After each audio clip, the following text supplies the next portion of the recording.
Hello friends, welcome to A&D success hub. आप जिस चीज पर फोकस करते हैं वो ग्रो होता है। आप जिस चीज के बारे में सोचते हैं वो एक्सपांड करता है और जिस चीज को आप पकड़ लेते हैं वो आपकी किस्मत बन जाता है। फोकस करना एक वैल्यूबल स्किल है। जैसे जैसे दुनिया तेजी से डेवलप हो रही है, इतनी सारी इंफॉर्मेशन और बहुत कुछ चल रहा है, तो अपने काम से ध्यान भटकना, अलग अलग रहना और खोया हुआ फील करना इजी हो गया है। ऐसे में जरूरी चीजों पे फोकस करने के लिए ये बुक एक अच्छी गाइड है। आज हम फोकस बुक के ऊपर बात करेंगे जिसे डैनियल गोलमैन ने लिखा है। इसमें आप पर्सनल लाइफ से प्रोफेशनल लाइफ तक जरूरी चीजों पर फोकस करने के बारे में जानेंगे। फोकस के 3 कैटेगरीज है, inner, other and outer. Balance बनाए रखने और ज्यादा प्रोडक्टिव बनने के लिए हर कैटेगरी जरूरी है। एक लीडर बनने के लिए आपको उन चीजों पर फोकस करने के लिए आपको फोकस करने में सक्षम होना चाहिए जो आपको पर्सनल और प्रोफेशनल डेवलपमेंट के लिए जरूरी है। इस बुक समरी में हम फोकस के उतार चढ़ाव की बेसिक बातों के बारे में जानेंगे और अपने माइंडसेट की कंडीशन जैसे दया पर डिपेंड रहने से कैसे बचें, इस बारे में जरूरी इंसाइट्स जानेंगे। लेकिन इससे पहले कि आप वीडियो में खो जाए, वीडियो को लाइक और चैनल को सब्सक्राइब कर दें। हमारे वीडियोस सबसे पहले सुनने के लिए बेल आइकन भी क्लिक कर दें। So let's begin. इस बुक को आसानी से समझने के लिए हम इसके इंपॉर्टेंट चैप्टर्स को 8 चैप्टर्स में डिस्कस करेंगे। तो सबसे पहली चीज जो हमें करनी है वो है अपने काम से प्यार करें। जब आप सुबह उठते हैं तो जिस काम में भी आपका दिन बिजी रहने वाला है, क्या आप उसको लेकर एक्साइटेड रहते हैं? हार्वर्ड और स्टैनफोर्ड यूनिवर्सिटीज के रिसर्च में पता चला कि जो लोग अपने काम को लेकर एक्साइटेड रहते हैं वो नॉर्मल लोगों के अकॉर्डिंग अच्छा परफॉर्म करते हैं। एक्साइटेड रहने के लिए वो अपने काम को एक बड़े पर्पस से जोड़ देते हैं। इस तरह के ज्यादातर लोग अपने टास्क को फ्लो फ्लो में बहुत अच्छा कर लेते हैं। लेकिन जो लोग अपने काम को लेकर मोटिवेटेड नहीं होते, इस तरह के लोग ज्यादातर टाइम या तो स्ट्रेस में होते हैं या बोर हो जाते हैं। लाइफ में किसी भी काम में फ्लो तब आता है जब हम वो करें जिसे हम पसंद करते हैं, जैसे अपने मनपसंद काम की जॉब या बिजनेस करना। किसी भी फील्ड में बड़ी अचीवमेंट हासिल करने वाले लोगों में ये चीज कॉमन है। इसलिए सफल लोग अपने मनपसंद काम को करते हैं, उसमें आने वाले चैलेंजेस को फेस करने के लिए तैयार रहते हैं, क्योंकि वो जानते हैं कि आगे बढ़ने का हर अगला रास्ता तभी खुलता है जब आप कोई ऐसे काम को डील करते हैं जो आपके टैलेंट को ज्यादा से ज्यादा चैलेंज करता है। इसके अलावा हम उस काम को फोकस से करते हैं जिसके लिए हम इमोशनल होते हैं या जो काम हमारे इमोशन से जुड़ा होता है। फिर इससे कोई फर्क नहीं पड़ता कि आप उस काम में सफल हो रहे हैं या नहीं। उसके लिए इमोशनल कनेक्शन से अपने काम को लेकर हमारे अंदर एक डीप फोकस का फ्लो शुरू हो जाता है। इस कंडीशन में हाथ में लिए हुए काम में हम ज्यादा एक्टिवली एफर्ट्स करते हैं। जब हमारे माइंड इस कंडीशन में होता है तो हम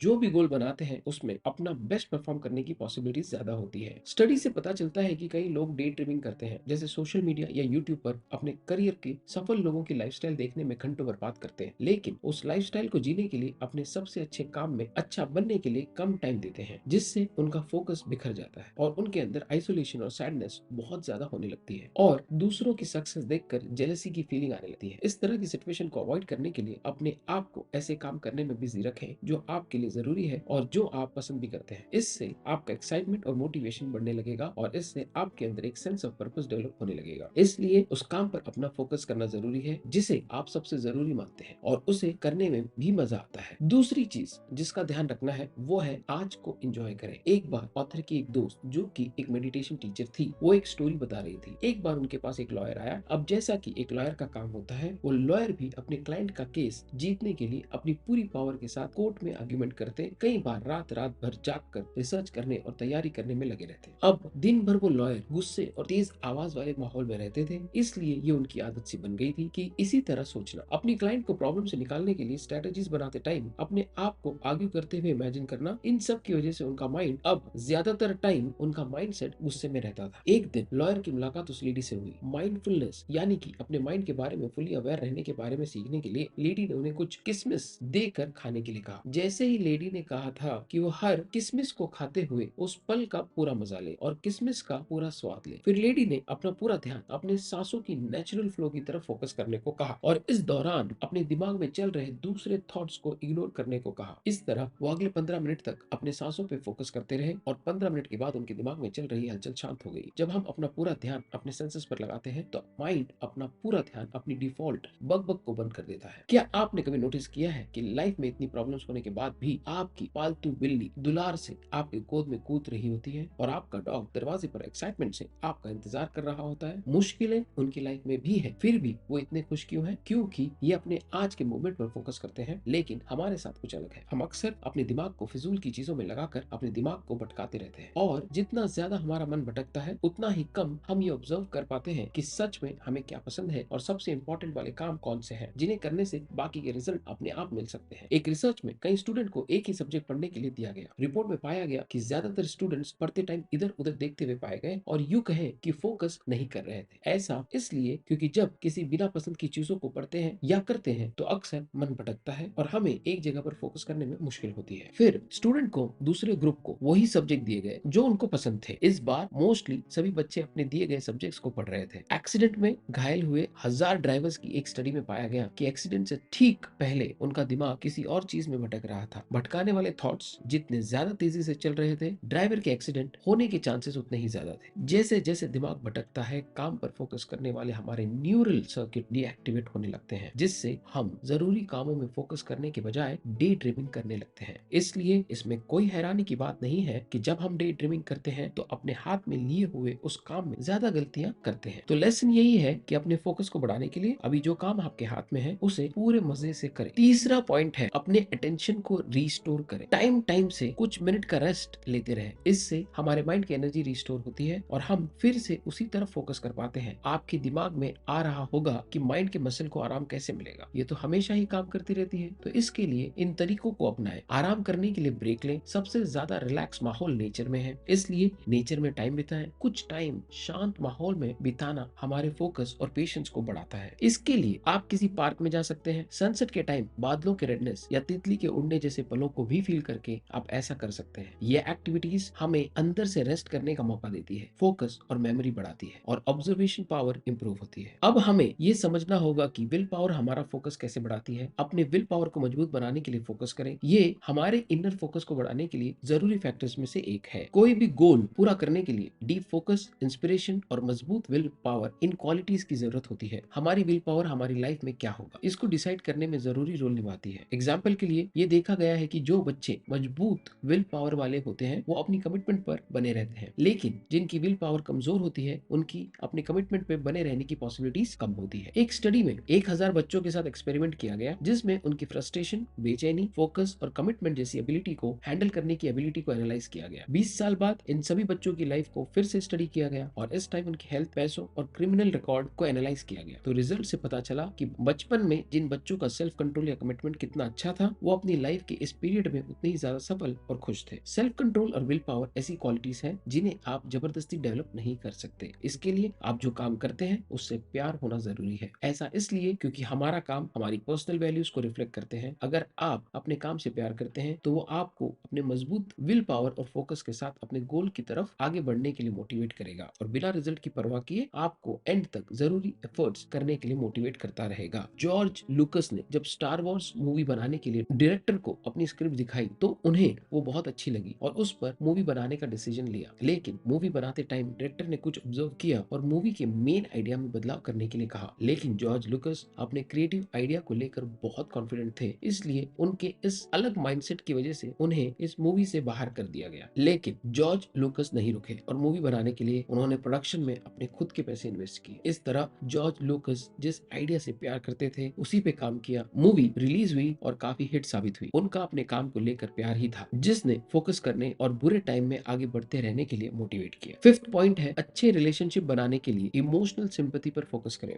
दूसरे के साथ एक मजबूत रिलेशन बनाने के लिए सिंपैथी बहुत जरूरी है। सिंपैथी दो तरह की होती है, कॉग्निटिव सिंपैथी और इमोशनल सिंपैथी। कॉग्निटिव सिंपैथी वो है जो हमें दूसरों के आंखों के जरिए दुनिया को देखने में कैपेबल बनाती है। ये हमें दूसरे लोगों के माइंडसेट और उन तरीकों को समझने में हेल्प करती है जिससे वो दुनिया को समझते हैं। एग्जाम्पल के लिए जब कोई इंसान आपसे कहता है कि वो दुखी है क्योंकि उसके किसी करीबी रिलेटिव की डेथ हो गई है, तो अगर आप कॉग्निटिव सिंपैथी रखते हैं तो उसकी रियलिटी को मान लेते हैं, लेकिन ये फील करने की कोशिश नहीं करते कि वो कैसा फील कर रहा है। इमोशनल सिंपैथी में आप वैसा फील करते हैं जैसा सामने वाला फील कर रहा है। एक स्टडी में इमोशनल सिंपैथी रखने वाले माइंडसेट वाले लोगों को तब तक देखा गया जब तक वो दूसरे लोगों को खतरनाक बिजली के झटके लगते हुए देख रहे थे। स्टडी में पता चला कि ये देखते टाइम उनके माइंड में पेन सर्किट भी एक्टिवेटेड था। दूसरे शब्दों में वो अपने माइंड में दूसरे के दर्द को फील कर पा रहे थे। जब आप इस तरह की सिंपैथी रखते हैं तो ये आपको सामने वाले की कंडीशन को देखने और फील करने दोनों की परमिशन देता है, जिससे दोनों के बीच मजबूत और अंडरस्टैंडिंग रिलेशन बनाना आसान हो जाता है। एग्जाम्पल के लिए जो डॉक्टर अपने पेशेंट के साथ सिंपैथी एक्सप्रेस नहीं करते, अगर उनसे कोई गलती हो जाए तो ऐसे डॉक्टर के खिलाफ FIR फाइल करने की पॉसिबिलिटी ज्यादा होती है। जबकि जो अपने पेशेंट की प्रॉब्लम को ठीक से समझे और सॉल्व करने में दिल से इंटरेस्ट दिखाते हैं और पेशेंट के दर्द के लिए सिंपैथी दिखाते हैं। पेशेंट भी उन्हें समझते हैं और अगर उनसे कोई गलती भी हो जाए तो अपना समझकर माफ कर देते हैं। इसलिए लोगों के साथ इमोशनल सिंपैथी दिखाने पर फोकस करें। ये हैबिट लोगों के साथ मजबूत रिलेशन बनाने में हेल्प करेगी। अगला पॉइंट है बड़ी पिक्चर पर ध्यान दें और अपने इन्फ्लुएंस को मैनेज करें। ज्यादातर लोग अपनी इमीडिएट लाइफ में क्या हो रहा है इस पर ध्यान देते हैं और सिर्फ शॉर्ट टर्म के लिए प्लान बनाने पर फोकस करते हैं। इस माइंडसेट के साथ प्रॉब्लम यह है कि वो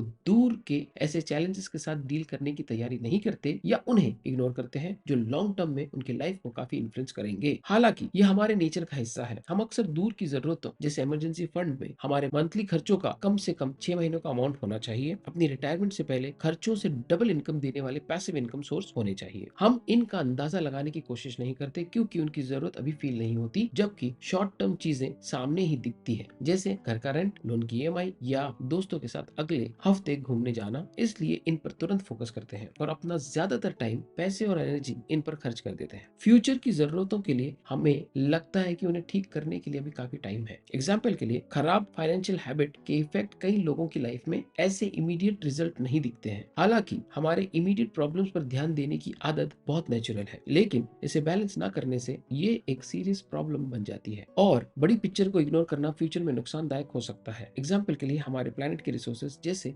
साफ हवा और पानी, अगर उन्हें सेव करने पर ध्यान नहीं दिया गया तो एक दिन ये सब कुछ खत्म हो जाएंगे, जिससे आने वाली पीढ़ी को परेशानी होगी। इस तरह जब आप बड़ी पिक्चर पर ध्यान देंगे और उससे जुड़े छोटे एक्शंस या अभी जो काम करना जरूरी है उन्हें करने के लिए अपना फोकस अपने आप बढ़ाने लगेंगे। जैसे आप पैसिव इनकम सोर्सेज बनाने के लिए अभी जो करेंगे उन्हें पूरे फोकस से करेंगे। सिर्फ इमीडिएट चीजों पे ध्यान देने में परेशानी ये है कि जब आप सिर्फ शॉर्ट टर्म के रिजल्ट पर फोकस करके किसी प्रॉब्लम को सॉल्व करने की कोशिश करते हैं तो प्रॉब्लम से जो हमें राहत मिलती है वो कुछ टाइम के लिए ही होती है। इसलिए कुछ टाइम के बाद वो प्रॉब्लम किसी न किसी रूप में फिर से आने लगती है और अक्सर चीजों को पहले से खराब कर देती है। जबकि लॉन्ग टर्म थिंकिंग से कुछ टाइम के लिए तो तकलीफ हो सकती है, लेकिन लंबे टाइम के लिए वो प्रॉब्लम भी दूर हो जाती है। एग्जाम्पल के लिए ट्रैफिक जाम की प्रॉब्लम के बारे में सोचें। इसका सोल्यूशन ज्यादा से ज्यादा रोड या हाईवे बनाना है। हालांकि हाईवे बनते टाइम रोड के चारों तरफ जाम लगने लगता है और ट्रैफिक को आने जाने में परेशानी होती है, लेकिन एक बार उसके बन जाने के बाद वहां से आना जाना बहुत आसान हो जाता है। इसका रिजल्ट ये होता है कि वहां पहले से ज्यादा गाड़ियां आ जा सकती है। इस तरह किसी भी चीज की बड़ी पिक्चर पर फोकस करना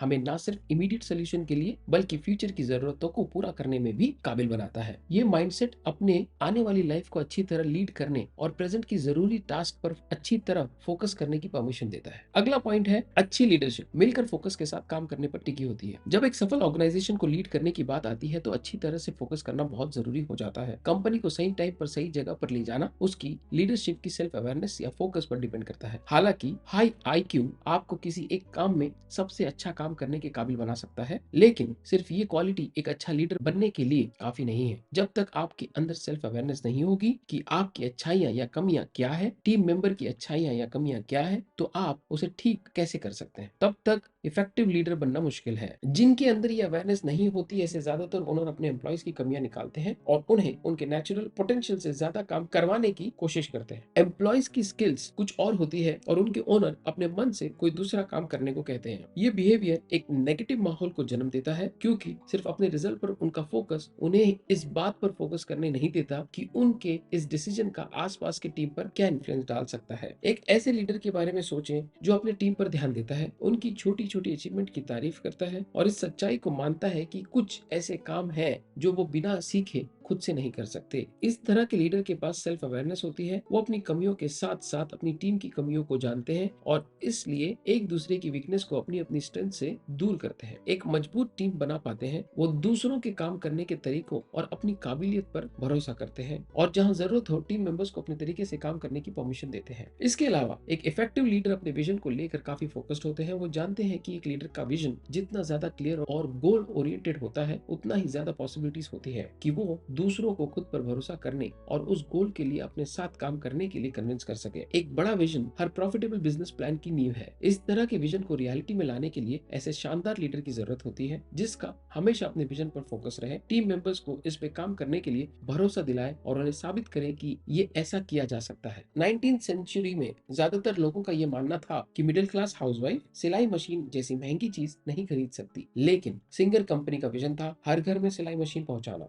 उन्होंने अपने विजन पर फोकस किया और कम प्राइस की मशीन बनाकर मार्केटिंग के जरिए और इसी तरह के अलग अलग तरीकों को अपनाकर लगभग हर घर की हाउसवाइफ के लिए सिलाई मशीन को खरीदना आसान बना दिया। और इस तरह उन्होंने हर घर में सिलाई के मशीन वाले विजन को लोगों की डिजायर जैसे दुनिया भर की महिलाओं को सेल्फ एम्पावर वाले विजन के साथ आगे बढ़ाया। इस तरह के सफल लीडर्स दूसरों को सफल बनने में हेल्प करने के लिए मोटिवेटेड होते हैं। अच्छे लीडर्स दूसरों को एम्पावर करने और सोसाइटी में कंट्रीब्यूट करने की कोशिश करते हैं। अच्छा लीडर अपने एम्प्लॉय को किसी भी काम करने के लिए सिर्फ ऑर्डर देने के बजाय उनके नेचुरल टैलेंट पहचानने और उसे डेवलप करने पर फोकस करते हैं। इसके ऑपोजिट इनइफेक्टिव लीडर्स दूसरों पे उनके इन्फ्लुएंस को देख नहीं पाते, जिससे उन्हें नुकसान उठाना पड़ता है। एग्जाम्पल के लिए गल्फ ऑफ मैक्सिको में BP ऑयल फैक्ट्री की वजह से हुए डिजास्टर से कई पक्षी और जानवर मर रहे थे। गल्फ के लोग इसके लिए BP ऑयल फैक्ट्री की ड्रिलिंग को ब्लेम कर रहे थे। BP कंपनी के CEO टॉनी हावर्ड ने जनता के इमोशंस पे सिंपैथी दिखाने के बजाय घमंड में मीडिया को कुछ इस तरह से कहा, यहाँ कोई भी इंसान ऐसा नहीं है जो इस बात को लेकर मुझसे ज्यादा शर्मिंदा हो, इसलिए आप लोग अपने काम से काम रखो, हम इसे जल्दी से ठीक कर देंगे। इस बिहेवियर ने लोगों में BP कंपनी के लिए गुस्से को जगा दिया, जिससे जनता की नजरों में कंपनी की इमेज पहले से खराब हो गई। ये एक अच्छा एग्जाम्पल था जिससे आपको साफ पता चल रहा है कि क्या हो सकता है जब एक लीडर ये देख नहीं पाता कि उनके एक्शंस का दूसरों पर क्या इफेक्ट हो रहा है और लोग किस तरह रिस्पॉन्स की उम्मीद करते हैं। इसलिए अवेयरनेस के साथ डिसीजन ले, अपने विजन और एक्शन को लेकर फोकस रहे। अगला पॉइंट है सफल लीडर की तरह फ्यूचरिस्टिक अप्रोच रखें। सफल लीडर फ्यूचरिस्टिक चीजों पर भी फोकस करते हैं। ये माइंडसेट उन्हें मार्केट में आगे बढ़ने की अपॉर्चुनिटीज को पहचानने के काबिल बनाता है। एग्जाम्पल के लिए स्टीव जॉब्स ने एप्पल कंपनी को आगे बढ़ाने के लिए कस्टमर्स की जरूरत को समझा और 3 अलग अलग प्रोडक्शन पर फोकस करने के बजाय डिसीजन लिया कि वो अभी एप्पल में लिमिटेड प्रोडक्ट्स बनाएंगे जिनकी क्वालिटीज हम मार्केट में सबसे अच्छी दे सकते हैं, या यूं कहें कि जो चीज हम बिल्कुल कस्टमर की डिमांड के हिसाब से बना सकते हैं। दूसरी तरफ इनइफेक्टिव लीडर बिना फ्यूचरिस्टिक अप्रोच और कस्टमर की डिमांड को समझे अपने पास अवेलेबल प्रोडक्ट्स और टेक्नोलॉजी को यूज करके अपने कन्वीनियंट के अकॉर्डिंग प्रोडक्ट बनाने की कोशिश करते हैं, जिससे लॉन्ग टर्म में फेल हो जाते हैं। इसका सबसे अच्छा एग्जांपल स्मार्टफोन कंपनी ब्लैकबेरी है। मिड 2000 तक ब्लैकबेरी सेल फोन लोगों का फेवरेट ब्लैकबेरी फोन बन गया था, लेकिन सिर्फ 5 साल बाद उसने अपने 75% कस्टमर्स को खो दिया। लेकिन क्यों? ब्लैकबेरी कंपनी आईफोन और दूसरी टच स्क्रीन फोन्स के पॉपुलैरिटी को देख नहीं पाई। ये ऐसा फीचर था जिसने उस टाइम लोगों को आपस में कनेक्ट होने को फास्ट और इजी बना दिया था। लेकिन ब्लैकबेरी कंपनी अपने फोन्स में इस फीचर को ऐड करने के बजाय ज्यादा बैटरी बैकअप पर फोकस कर रही थी। कंपनी ये चीज नहीं समझ पाई कि यूजर्स टच स्क्रीन फोन के साथ कम बैटरी बैकअप वाला फोन भी खरीदने के लिए तैयार है, इसलिए यूजर्स दूसरी टच स्क्रीन मोबाइल फोन खरीदने लगे। ब्लैकबेरी एक अच्छा एग्जाम्पल है कि फ्यूचरिस्टिक अप्रोच ना रखने वाली कंपनीज क्यों फेल हो जाती है, क्योंकि ऐसी कंपनी अपना ध्यान अगली डिमांडिंग चीज को इन्वेंट करने के बजाय पहले से बनी हुई टेक्नोलॉजी पर फोकस करते हैं, जिससे वो बदलती मार्केट डिमांड को पूरा नहीं कर पाती और मार्केट से बाहर हो जाती है। तो लेसन ये है कि कंपटीशन को बीट करने के लिए आपको अपना फोकस इन्वेंशन पर भी करना चाहिए। दोस्तों, ये थी फोकस बुक की समरी। आइए एक बार इसके इंपॉर्टेंट पॉइंट्स रिपीट कर लेते हैं सो दैट आपको ये सब पॉइंट्स याद रहें। किसी भी काम में फोकस बढ़ाने के लिए आप जो काम करते हैं उससे प्यार होना जरूरी है। जब हम अपने फेवरेट काम को करते हैं तो उसमें फोकस करने की पॉसिबिलिटीज बढ़ जाती है। रिलेशनशिप को मजबूत बनाने के लिए इमोशनल सिंपैथी पर फोकस करें। अपने आज के छोटे गोल के साथ साथ बड़ी पिक्चर पर भी ध्यान दें। इससे अपने आज के काम को लेकर आपका फोकस अपने आप बढ़ जाएगा। अच्छी लीडरशिप के लिए अपनी टीममेट्स के नेचुरल टैलेंट को पहचान कर उसके अकॉर्डिंग काम दें ताकि वो अच्छा परफॉर्म कर सके। अपने फील्ड की बड़ी पिक्चर से अवेयर रहे कि आने वाले टाइम में किसी चीज की डिमांड हो सकती है। थैंक यू दोस्तों, आई होप आपको ये वीडियो पसंद आई होगी। आई होप आपने इस बुक को समझकर फोकस के बारे में बहुत बारीकियां जानी होगी। आपकी इस वीडियो से सबसे इंपॉर्टेंट लर्निंग क्या है जिसे आप लाइफ लॉन्ग इंप्लीमेंट करना जरूर चाहेंगे, हमें कमेंट करके जरूर बताएं। तो दोस्तों, अगर आप हमारे चैनल पे नए हो तो चैनल को सब्सक्राइब करें, वीडियो को लाइक करें और इस इंपॉर्टेंट नॉलेज को अपने दोस्तों के साथ शेयर भी करें। जल्दी ही मिलते हैं और भी बेहतरीन वीडियो के साथ। Thank you, thank you,